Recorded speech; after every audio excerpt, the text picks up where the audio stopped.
جی الیکٹروسٹیٹکس ہمارا next chapter ہے۔ Electrostatic کیا ہے جی؟ ساکن حالت میں یعنی ریسٹ کی حالت میں، رکی ہوئی حالت میں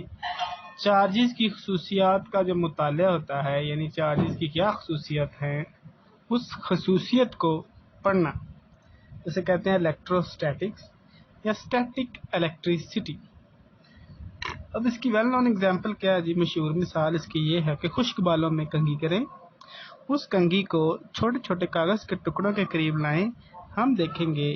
کہ وہ ٹکڑے کاغذ کے اس کنگھی کے ساتھ چپکنا شروع ہو جاتے ہیں، جو کہ اس بات کا پروف ہے، اس بات کا ثبوت ہے کہ جب چیزوں کو رگڑا جاتا ہے تو رگڑنے سے ان کے اندر ایک ایسی خصوصیت آ جاتی ہے جس سے وہ دوسری چیزوں کو کھینچ سکتے ہیں یا دفع کر سکتے ہیں، یعنی اٹریکٹ کر سکتے ہیں یا ریپیل کر سکتے ہیں۔ اس خصوصیت کو جو ہے وہ الیکٹرک چارجز کہا جاتا ہے۔ اسی طرح اگر یہاں پہ ہم دیکھ سکتے ہیں کہ ایک شیشے پلاسٹک کی سلاخ کو جو ہے وہ باندھ کر لٹکایا گیا ہے، اور ایک کپڑے سے، یہ کپڑا بیسیکلی کھال ہے جو کہ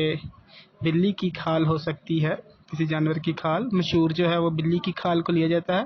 اور پلاسٹک کی سلاخ کے ساتھ رگڑا جاتا ہے تو اس پر جو ہے وہ نیگیٹو چارج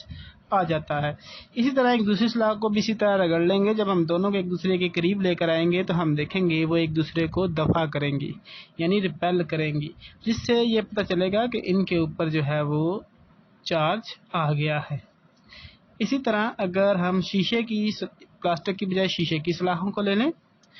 اور ان کو جو ہے پھر ہم ریشمی کپڑے سے رگڑیں تو تب بھی وہ ایک دوسرے کو دفع کرتے ہیں۔ لیکن اگر ہم یہی ایکسپیریمنٹ ایسے کریں کہ شیشے کی سلاخ کو ہم ریشمی کپڑے سے رگڑیں اور پلاسٹک کی سلاخ کو جو ہے ہم کھال سے رگڑیں تو پھر ہم دیکھیں گے یہ دونوں ایک دوسرے کو اٹریکٹ کرتی ہیں۔ ان تینوں ایکسپیریمنٹ سے ہم یہ نتیجہ اخذ کرتے ہیں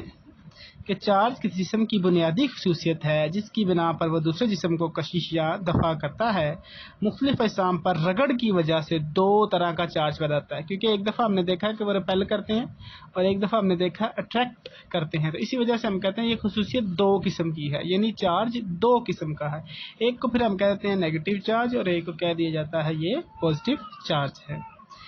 ایک جیسے چارجز ہمیشہ ایک دوسرے کو دفع کرتے ہیں، یعنی جب وہ دفع کر رہے تھے تو ہم یہ مانیں گے کہ دونوں پہ ایک جیسا چارج موجود ہے، اور جب وہ اٹریکٹ کرتے ہیں تو ہم مانتے ہیں مخالف قسم کا چارج ہے، تو مخالف چارج ایک دوسرے کو کشش کرتے ہیں، جیسا کہ ہم یہاں پہ اس ڈائیگرام میں ہم نے بنا کر شو کیا۔ دفع کرنے کی خصوصیت کسی جسم پر چارج کی موجودگی کو ظاہر کرتی ہے۔ ٹھیک ہے جی، یہ بھی اس کی پراپرٹی ہے۔